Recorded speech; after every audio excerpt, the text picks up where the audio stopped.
boa noite. Está no ar pelo Facebook e também pelo YouTube da Igreja Presbiteriana Cristo Redentor, terceira Igreja Presbiteriana de Porto Alegre, Rio Grande do Sul.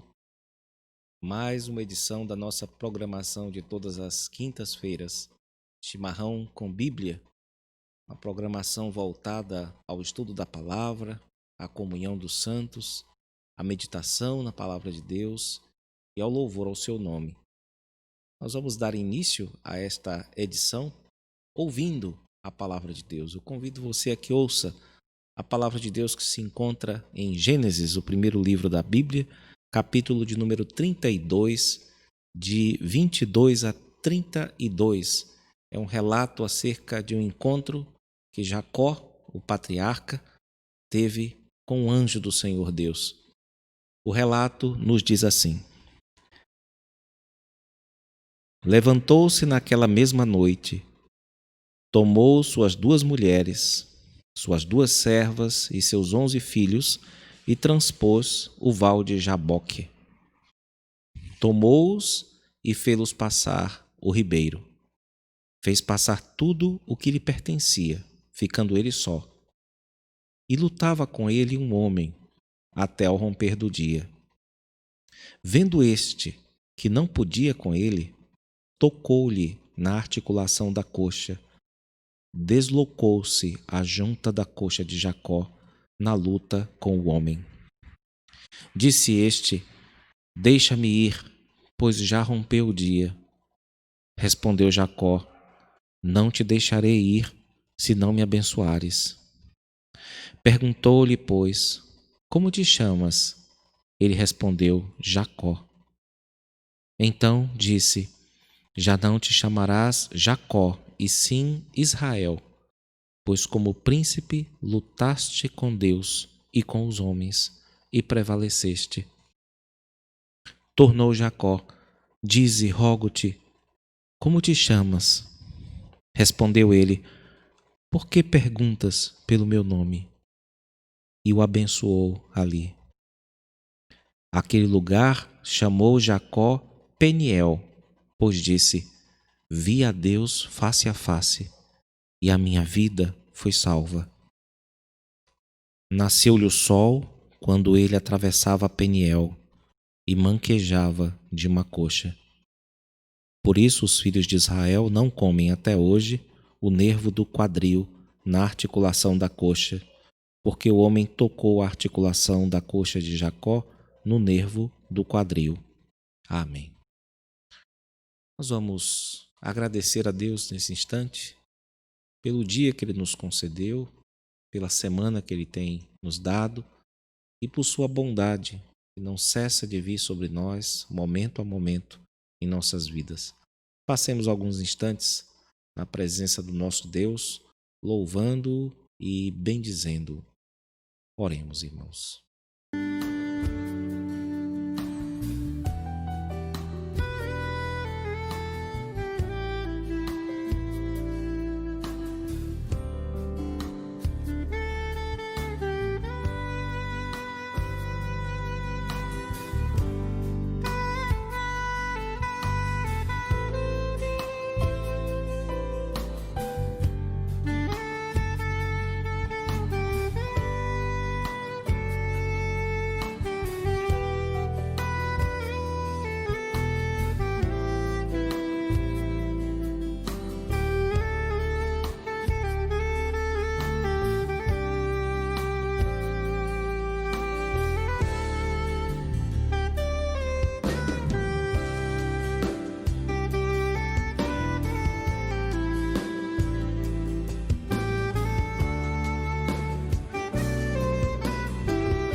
Oremos mais uma vez, irmãos. nosso Pai, nosso Senhor. Santo Deus, nós te louvamos e te bendizemos, porque temos recebido muitas coisas boas da tua parte, Senhor, porque tu tens nos dado tudo aquilo que nos conduz à vida e à piedade. Bendito sejas por teu cuidado tão meticuloso, tão detalhista, Senhor, sobre nós, de modo que louvamos a Ti por todas as coisas, Senhor, porque mesmo aquilo que é desagradável a nós, o Senhor faz uso para a Tua glória e para o nosso crescimento espiritual. Nós, Senhor, entregamos não apenas nossas vidas, mas a vida do nosso próximo, das pessoas que convivem conosco, filhas Tuas ou não. Rogamos a Ti, Senhor, para que Tu nos ajudes a ser instrumentos Teus na vida dessas pessoas, que possamos ser gente da verdade, Senhor, e gente boa para essas pessoas. Dá-nos a graça de sermos verdadeiros, dá-nos a graça de sermos bons, Senhor, e que a Tua glória brilhe por meio desse uso que o Senhor faz das nossas vidas. Continue, Senhor, a tomar as nossas vidas e a trabalhar os nossos corações, porque Tu bem sabes o quanto necessitamos. Essa é a oração que fazemos, gratos, em nome de Jesus, o Teu amado Filho. Amém. Nós vamos cantar uma canção que está no Salmo de número 103, nas primeiras partes, nos primeiros versos desse Salmo, que nos diz: bendize, ó minha alma, ao Senhor, e tudo que há em mim, bendiga ao seu santo nome.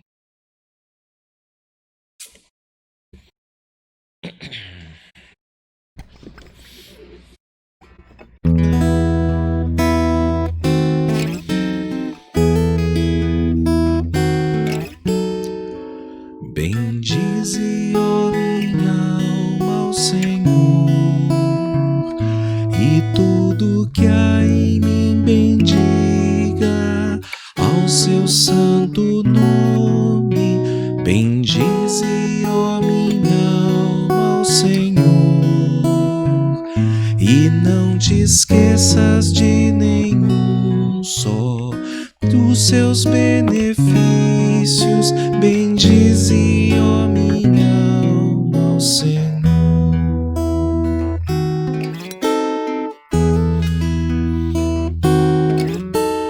Ele é quem perdoa as tuas iniquidades, Ele é quem sara as tuas enfermidades, Ele é quem te salva da morte e te coroa de graça e misericórdia. Bendize, ó minha alma, ao Senhor.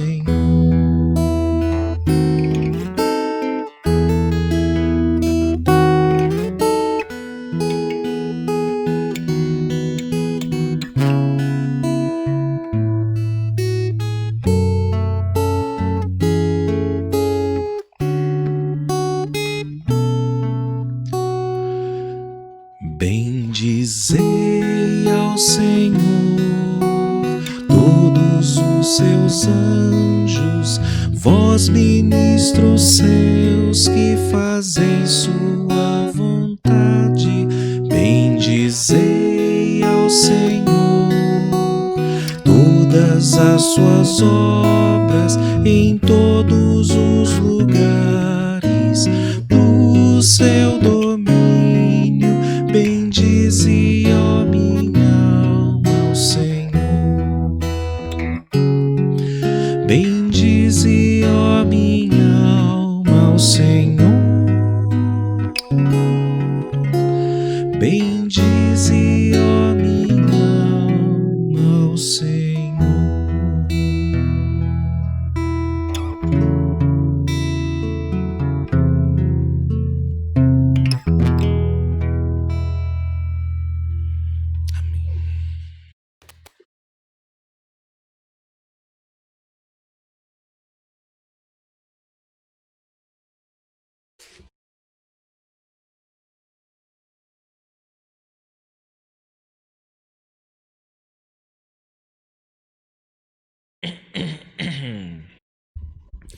Nós chegamos, vamos começar hoje um novo capítulo e nos aproximar assim da reta final do estudo do livro O Clamor da Alma, do Tremper Longman e do Dan Allender, dois escritores cristãos, especialistas na área de exegese ou de interpretação bíblica do Antigo Testamento e também da área de psicologia, ambos reformados. E até agora nós estudamos algumas emoções difíceis, é sobre isso que a obra trata, sobre as dificuldades que as pessoas têm com algumas emoções muito difíceis, e nós vimos algumas delas, como por exemplo a raiva ou a ira, como a Bíblia costuma chamar, e nós vimos de que modo ela pode ser justa e também de que modo ela pode ser injusta e não operar a vontade de Deus. Vimos também o medo, que pode ser uma grande ajuda da parte de Deus para nós, quando está integrado ao temor do Senhor, e vimos também como ele pode ser destrutivo e problemático. Vimos também sentimentos como inveja, a podridão dos ossos e também os ciúmes, que guiados por Deus refletem também o seu caráter, já que Deus tem ciúme dos ídolos com os quais muitas vezes nós o traímos. Nós também estudamos um pouco a respeito do sentimento de abandono e das reações normalmente associadas a ele, como o desespero, o sentimento de desespero, tanto no seu sentido negativo, destrutivo, como também o desespero que nos conduz a conhecer mais ao Senhor Deus, que é o desespero redentivo. Nós falamos, além disso, a respeito da necessidade de entendermos o desprezo que sentimos por algumas situações, por algumas coisas, como podendo ser puro, santo ou impuro e problemático. E por último, nós estudamos até a semana passada o problema da vergonha. A vergonha que pode ser um poder corrosivo, destrutivo, mas também pode refletir o caráter de Deus naquilo que diz respeito à sua redenção, naquilo que implicou vergonha ou que fez com que pudéssemos enxergar e entender o modo como Deus lidou com o assunto. E de agora em diante nós vamos estudar os capítulos finais dessa obra. Restam ainda 2 capítulos que claramente indicam uma reta final, um epílogo para a obra. E o primeiro deles é o mistério de Deus. Esse capítulo que nós vamos começar a estudar hoje trata a respeito das formas misteriosas pelas quais o Senhor Deus trabalha na vida dos seus servos. E o último capítulo, que é intitulado A Bondade de Deus, serve para nos consolar. Quando naqueles momentos de sofrimento, né? Quando no nosso peito vibra a dor, normalmente é levantada a questão mais básica de todas, mais fundamental. Será que Deus é bom mesmo? Essa é a pergunta que todo sofrimento levanta, né? Que todo desconforto levanta para nós. Como nós vamos resolver ou como vamos responder é outro assunto, mas apenas está se dizendo que é algo que todo sofrimento vocaliza, né? Cadê Deus? Ou onde está Deus? Ou será que esse Deus é de fato um Deus bom? E é convicção dos 2 autores que o Senhor Deus usa as nossas emoções mais difíceis, mais problemáticas e complexas para nos dar um vislumbre, uma ideia, muitas vezes surpreendente, de quem esse mesmo Deus é. Se não ouçamos os autores, eles escrevem assim, notem bem, as Escrituras, particularmente os Salmos, revelam com impressionante claridade que nossas emoções, distorcidas como foram pelo pecado, refletem de algum modo o caráter perfeito de Deus. A ira nos ajuda a entender seu ódio ao pecado. O ciúme revela sua paixão por seu povo amado. O desprezo expõe sua zombaria triunfante ao mal. Igualmente, medo, desespero e vergonha exaltam o horror incompreensível da cruz e a compaixão encarnada do nosso Senhor em carregar as consequências judiciais e pessoais do nosso pecado. Deus é misterioso, mas seu coração e seus propósitos são bons. Eles estão como que já antecipando o que nós vamos estudar mais à frente. O Senhor Deus é um ser misterioso, mas esse mistério dele é de luz, é de bondade, de doçura, porque nos conduz ao seu coração e nele nós descobrimos que Deus é bom. É sobre isso que nós iremos tratar e, de fato, já estamos tratando agora. A ideia de que o nosso Deus é um Deus imprevisível.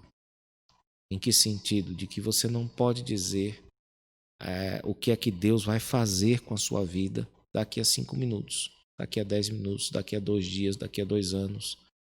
Você não tem como saber o que exatamente o Senhor Deus vai fazer dela, mas é possível observar o que o Senhor Deus faz e é possível a nós nos maravilharmos quando o mistério da sua vontade, da sua bondade é revelado a nós por meio da ação divina no mundo.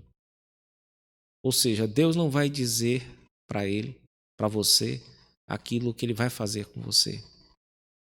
Como diz um ditado, Deus te ensinou tudo aquilo que você sabe, mas ele não te ensinou tudo aquilo que ele sabe.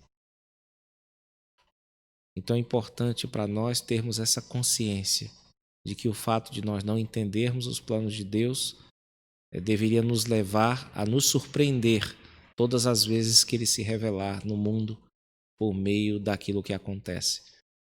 A respeito disso, os autores nos contam uma história um pouco longa e eu peço a você para que escute apenas esse relato, que é muitíssimo interessante e que ilustra bem o que eles querem dizer, não é? Ele serve especialmente para aquelas pessoas que, sem querer, com toda boa intenção, tentam colocar Deus contra a parede, né?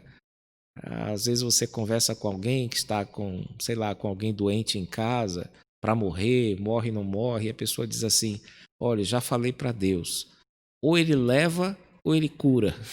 Então, as pessoas costumam ter essa ideia de que Deus é alguém que você pode empurrar na parede, como um gato num quarto, né? Que você encurrala.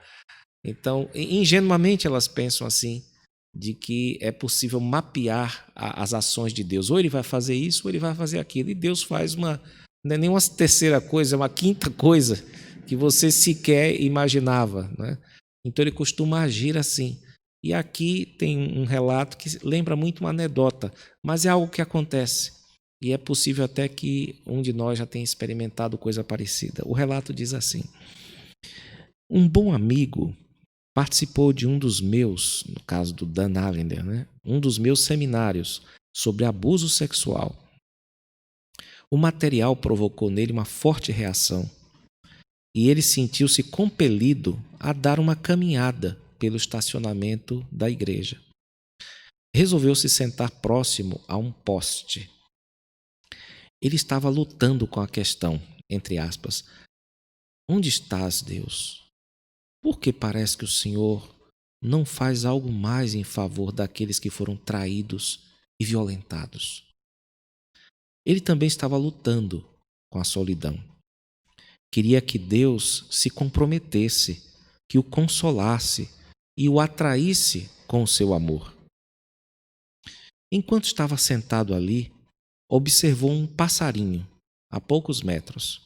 Então pensou, com bom humor e um leve cinismo: eu me pergunto, Seria este passarinho talvez um agente de Deus, enviado para animar meu coração? Ele lembrava o Dr. Dolittle falando com os animais. Ele pensou em Elias sendo alimentado pelos corvos.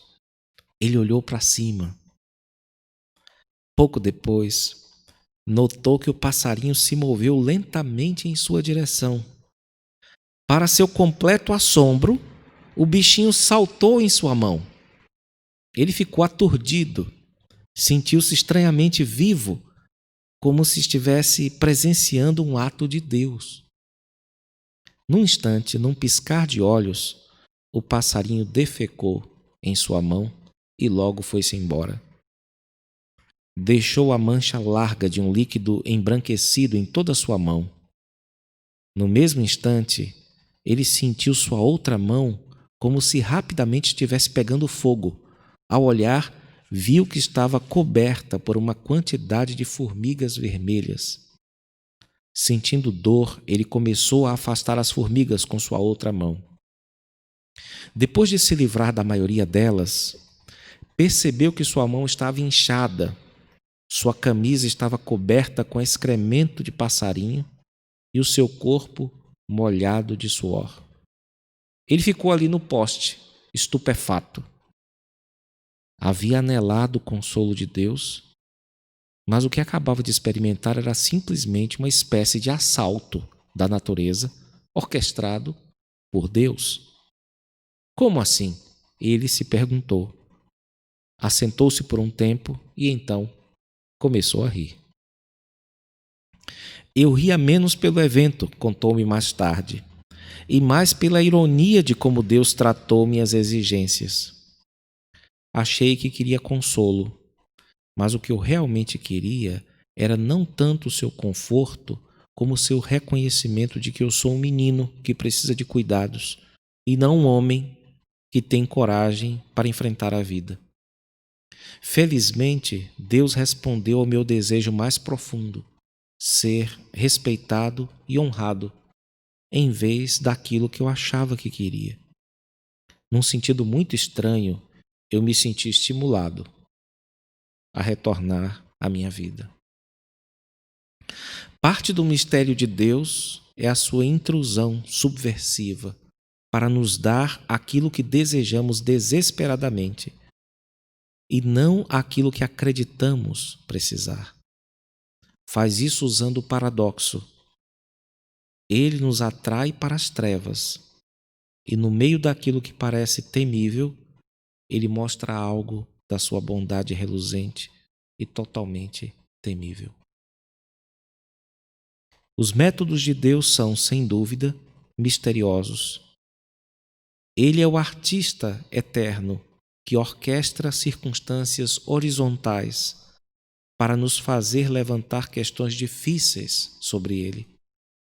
Questões que estranhamente nos convidam a conhecer e a confiar nele com uma profundidade que não se encontra disponível a quem não levanta essas questões.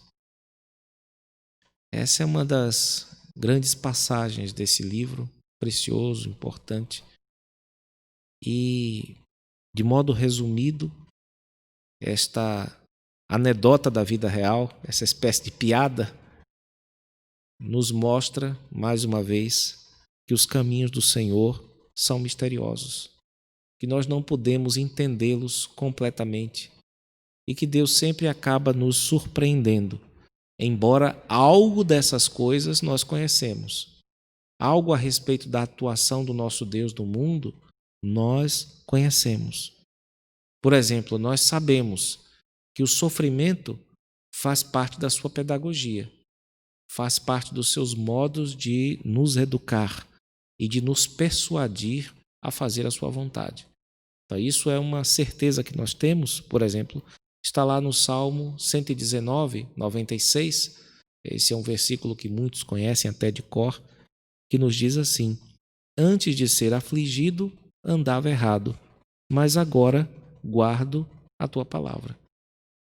Então, se nós pudéssemos comparar o mundo, o andamento do mundo, com uma orquestra, nós teríamos de dizer que um dos instrumentos mais usados é esse trompete de Deus, esse megafone divino, que é o sofrimento, que é usado em nossas vidas para cumprir os seus propósitos.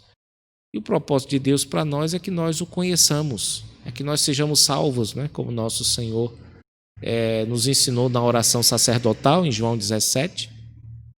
A salvação consiste em conhecer o Senhor Deus e conhecer o seu plano para as nossas vidas.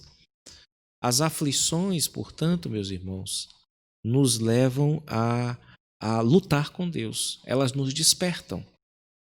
Elas nos tiram da nossa indiferença e nos fazem questionar a Deus. Nos fazem olhar para cima e entender que tem alguém lá que mandou aquele sofrimento, que decretou aquele sofrimento, que ele viesse sobre nós com o fim de nos fazer conhecê-lo mais e melhor. A respeito disso, ouçam o clamor do salmista no Salmo de número 80, os versículos de 4 a 6, que deixam isso muito claro, a ideia de que há uma conexão entre o sofrimento e a nossa necessidade de conhecer a Deus e as lutas que Ele desperta dentro do nosso coração em relação a Deus. O texto diz assim: Ó Senhor, Deus dos exércitos, até quando estarás indignado contra a oração do teu povo? Dá-lhes a comer pão de lágrimas e a beber copioso pranto. Constituis-nos em contendas para os nossos vizinhos, e os nossos inimigos zombam de nós a valer. Notem que ele coloca aqui como a fonte social do seu problema, né? Os vizinhos e os inimigos. Mas ele vai reclamar para Deus, como se Deus estivesse por trás de tudo isso. Porque, de fato, quando um vizinho aparece na sua casa, o inimigo está na sua vida, pode ter certeza que você podia morar na outra parte do mundo. Se Deus quisesse te mudar para lá para te livrar dele, mas o fato é que Deus não te livrou. Então você sabe, você consegue discernir que por trás dos problemas sociais está algo que você deve procurar resolver com o Senhor Deus. Só que antes de nós alcançarmos esse fundo de bondade da parte do nosso Deus, nós vamos ter que lutar muito. E nós vamos ter que lutar com muitas dúvidas, né? Com um sentimento muito difícil, muito problemático, de desorientação, de fraqueza, de confusão. Mas isso faz parte desse processo do crescimento com o Senhor Deus. Desde que nós caímos no pecado, submeter a nossa vida, a nossa mente à realidade tornou-se um processo doloroso, problemático. E os salmistas, de certo modo, tratam com isso constantemente, né? E isso é parte da transformação operada por Deus nas nossas vidas, com o fim de mudar o modo como nós enxergamos as coisas, né? Ouçamos os autores, o que eles nos dizem a respeito disso, dessas lutas nossas com o Senhor Deus. Nós lutamos com Deus de modo a compreender por qual motivo Ele permanece em silêncio quando queremos que Ele fale. Por qual motivo Ele nos abandona quando queremos sua proteção? Por qual motivo Ele nos ataca quando queremos seu conforto? O mistério de seus métodos é que eles são, por vezes, o oposto daquilo que esperamos. Explorar os caminhos de Deus à luz das emoções obscuras revela que Ele usa o silêncio, usa o abandono e o assalto para conquistar nossos corações para a sua glória. Isso para nós é um mistério, não é um enigma demoníaco, é um mistério que nos ilumina. Porque durante todo esse processo nós estamos seguros nas mãos de Deus. Mesmo que a gente se sinta inseguro, perdido, desorientado, isso é uma impressão do nosso coração. Isso não é o que de fato acontece. O que de fato acontece é que o Senhor Deus está caminhando, está levando a gente. independente dos altos e baixos que você experimente. Eu particularmente gosto muito de uma imagem que foi criada, muito simples, qualquer criança entende, pelo falecido, acho que faleceu esse ano, foi do ano passado, David Powlison. Numa de suas palestras, ele tentou explicar mais ou menos como é que é essa coisa de sentir a ausência de Deus e Deus estar presente ao mesmo tempo, né? E ele disse que a vida cristã se assemelha muito a uma pessoa jogando um ioiô, né? E ao mesmo tempo subindo uma escada. Se você for ioiô, você vai sentir altos e baixos o tempo inteiro, né?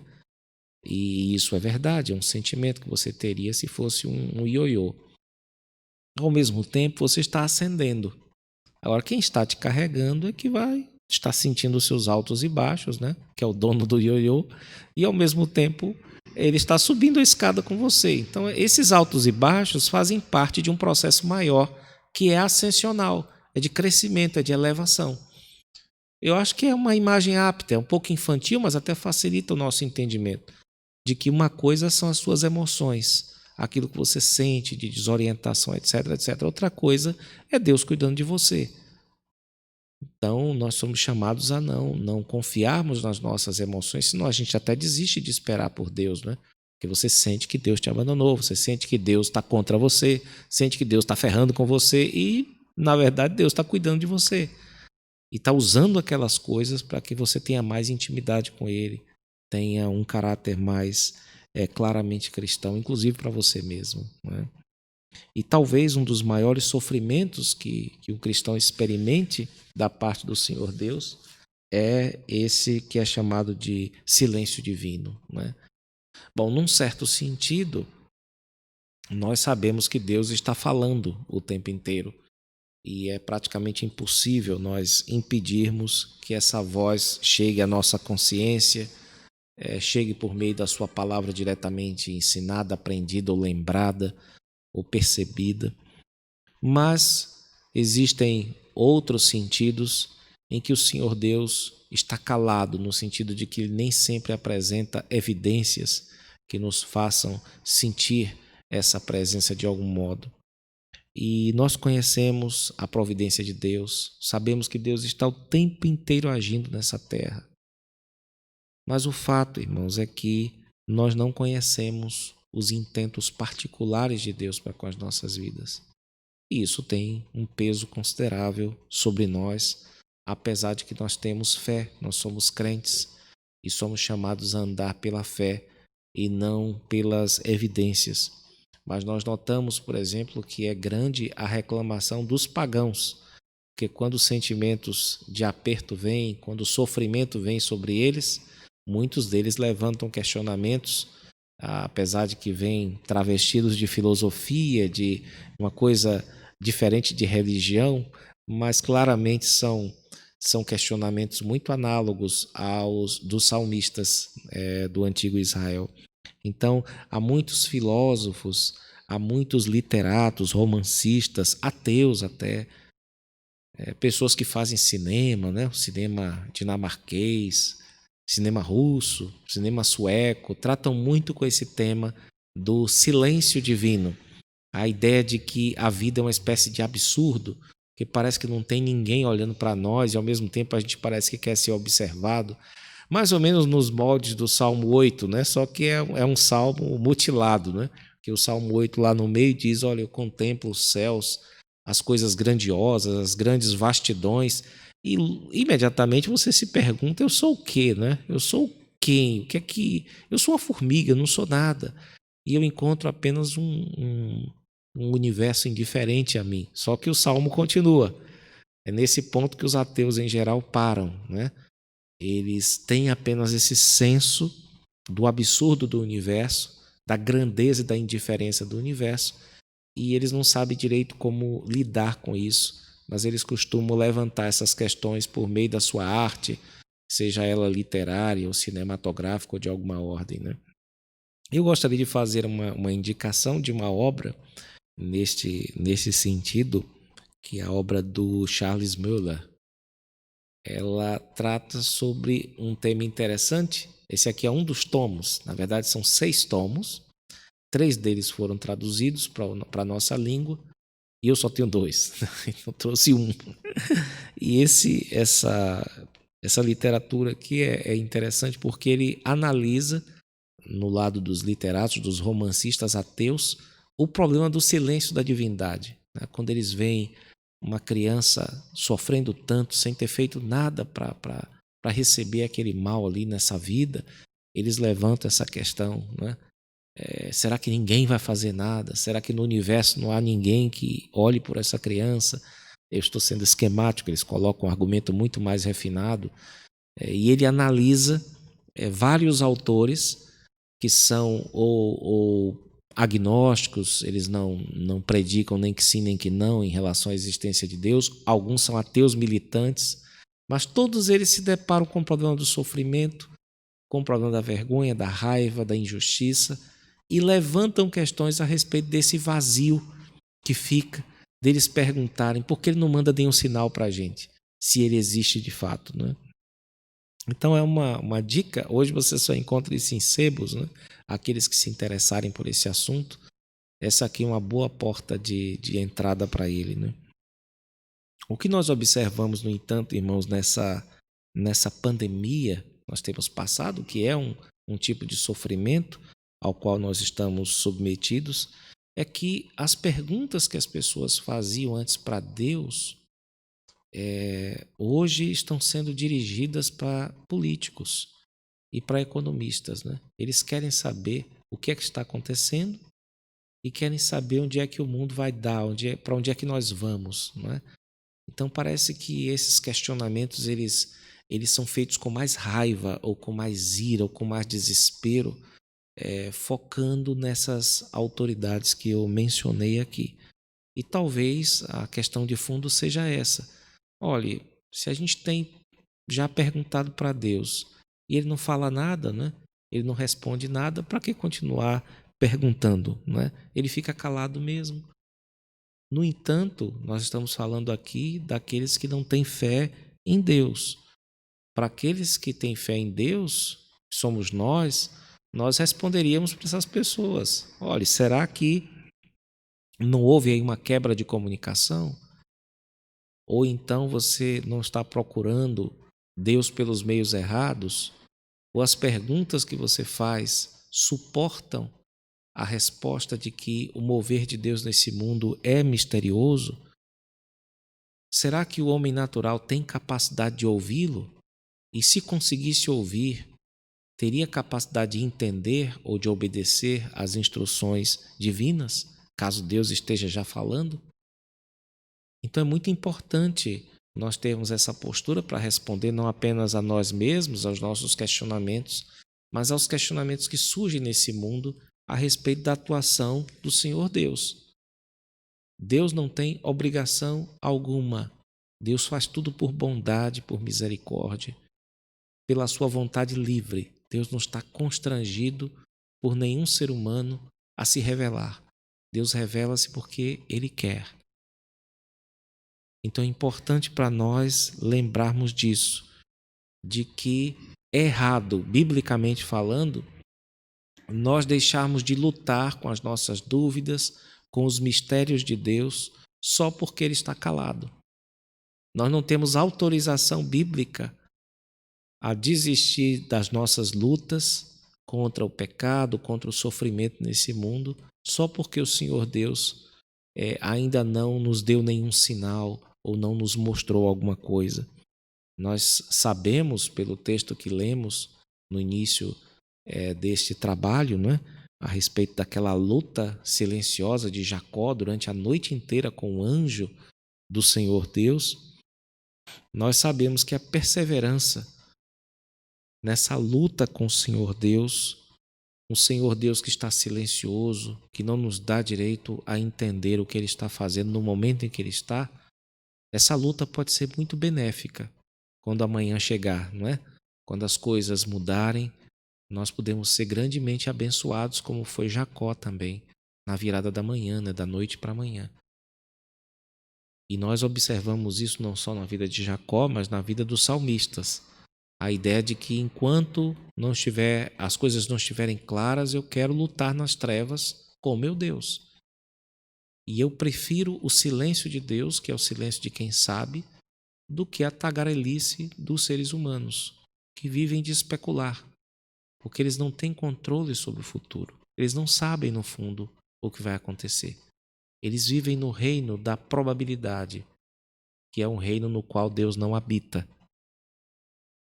Deus é o Deus do impossível. Deus é o Deus do necessário. Coisas que vão acontecer, porque Deus diz, isso é necessário que aconteça. Coisas que não vão acontecer, porque Deus não vai deixar. Esse é o lugar onde Deus reina. Mas nesses mundos fracos que os homens criam, como os da probabilidade, Deus não tem interesse nenhum e não tem nenhum tipo de obrigação com eles. Deus apenas faz e fará sempre toda a sua bendita e santa vontade, independente das flutuações sentimentais dos seus servos ou dos ímpios. Nós vamos continuar a estudar este assunto em outra oportunidade, este assunto importantíssimo que é o silêncio de Deus, que não deixa de ser bastante intrigante, mesmo para os cristãos mais fiéis. Sobre isso falaremos em outra ocasião. Agora nós vamos orar ao Senhor Deus e suplicar a Ele para que guarde as lições da sua palavra em nossos corações. Vamos orar. Nosso Pai, graças te damos, louvores te rendemos por esta parcela, este pequeno tempo que passamos em Tua presença, na presença da Tua Santa Palavra, ouvindo-a e também tratando sobre ela a partir do que nos ensinam os grandes mestres. Ó Senhor Deus, rogamos-te, ó Pai, para que não encaremos este momento como um momento apenas de informação, mas de profundo desafio para as nossas almas que sofrem. Ajuda-nos a entender esses momentos como um chamado para a transformação, para buscarmos, a partir da fé e guiados por ela, o entendimento a respeito da Tua vontade para nós, Senhor. Nós reconhecemos que Tu és misterioso e que nós não sabemos o que o Senhor fará conosco particularmente. Mas nós reconhecemos, ó Deus, que o Teu ser misterioso é luz que nos ilumina e que nos atrai para um conhecimento mais profundo de Ti. E que o Teu ser misterioso é também bondoso. E nós podemos estar certos de que, independente do que nos aconteça, dos nossos sentimentos, o que o Senhor tem em relação ao Teu povo jamais mudará. E o Senhor sempre nos verá como povo Teu, como povo amado. Ó Deus, fortaleça o nosso coração com essas verdades, para que deixemos de lado, para que abandonemos a vista dos nossos olhos como critério último de verdade, de realidade, e as impressões do nosso coração, Senhor. Ó Senhor, liberta-nos disso, ó Pai, e ajuda-nos a nos firmar e a descansar naquilo que a Tua palavra nos revela acerca do Teu ser misterioso e acerca da Tua bondade paternal. Sê misericordioso para conosco, Senhor, como de Ti esperamos. Rogamos por aqueles que estão agora sofrendo em meio a essa pandemia, aqueles que estão irritados, entediados, aqueles que estão revoltados, aqueles que têm descoberto tudo aquilo que é irregular, que é mentiroso, que é problemático, que é mortal. Ó Senhor, tenha compaixão de nós naquilo que temos observado e dá-nos a graça de elaborarmos nossos juízos guiados por Tua palavra e também ter nosso coração acalmado por ela. e direcionado por Ti, Senhor. Dá-nos a graça de conseguir louvar a Ti no meio dessa situação difícil, desse ano tão esquisito, Senhor. Ó Pai, guarda-nos no Teu amor e ajuda-nos a ter a nossa fé fortalecida durante este ano, Senhor. Essa é a nossa oração que fazemos, gratos por tudo, em nome de Jesus, o Teu amado Filho. Amém. Com esta oração, nós encerramos esta edição do Chimarrão com Bíblia e gostaríamos de convidar você a que participe conosco na nossa próxima programação, que será no domingo, a partir das 9 horas até mais ou menos as 9h25. Nós temos um culto, na verdade uma reunião de oração online. Você deve solicitar e ficar de olho nas nossas redes sociais para conseguir ter acesso a esta reunião. E depois dessa reunião, das 9 às 9h25, nós teremos a nossa escola dominical. E essa sim, você precisa de um link de acesso que pode ser solicitado pelas nossas redes sociais para participar de uma das nossas classes. Também nós temos mais tarde, no próprio domingo, a partir das 19 horas, o nosso culto, que tem sido presencial, mas apenas em parte, com um número limitado de pessoas, e tem sido depois divulgado, publicado nas nossas redes, a partir das 19 horas. Nós rogamos a todos que continuem a orar a Deus, a buscar a Deus nesses tempos difíceis e procurem sempre saber qual seja a vontade de Deus para a sua vida, que isso certamente é o que Deus quer de nós durante esse período complicado. O Senhor Deus nos dê uma boa noite.